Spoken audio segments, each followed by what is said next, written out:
Preliminary tasks, I was introduced to 3 camera shots: the 180-degree rule, shot reverse shot, and match on action. Before knowing what these shots were and how they would have an impact on the media product, I thought as though these shots would not be an important aspect in the way a final product would appear. The preliminary task marginally expanded my knowledge of the importance of a storyboard, shot list, script, and these 3 shots. However, after completing the opening of my horror film, I feel as if I have again expanded this from this task. As the preliminary task was a task to ensure I withheld a good understanding of how to perform the 180-degree rule, shot reverse shot, and match on action. The horror opening, research and planning, and creating the final product has been a step up from this. Throughout this task, I have learned that shots, camera movement, and angles play a significant role in how a film is portrayed to the audience. The shots that we used in our final product were mainly close-up shots, long shots, and medium shots, and also extreme close-up shots. The main angles that were included were low angle, high angle, and eye level angle. After looking back onto my final product, I have identified that the shots, angles, and camera movement have been used and has an important role in determining the traits of characters within the film without knowing the full narrative. For example, in the opening, when the female character is shown on the ground, a low-angle shot has been used to focus on the masked characters. By doing this, the audience or viewer can identify that these characters withhold more power than the female character on the floor.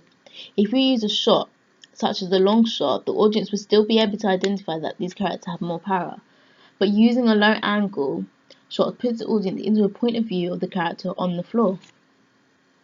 From these tasks, I have learned managing time and planning is very important for the final task. At the beginning of the task, Karen and I had the idea of creating an opening, like the one Miss Cool. The summary of this film is that an individual receives a voicemail from the future of the date and time when they would die. However, the footage we recorded for this did not create a horrific atmosphere. We then changed the plot to a girl's best friend, luring her to her death. However, we could not find a decent location to film this as we were going for an abandoned location. But the location we filmed had houses in the background, which did not imply that this was an abandoned effect. We continued with this idea, but then changed the location. As we planned and created for each of the ideas we came up with, this ensured that we didn't lose a lot of time and in the end actually had time to create a final product. By managing our time planning via storyboarding, shot lists, and analysing step by step improvements, for example, if footage was blurry or the lighting was poor, by managing my time this meant we could include these for our final shot. Overall, the preliminary task was a task to the full product. I have learnt that small elements of the film which are seen as unimportant contribute to the presentation of a final product.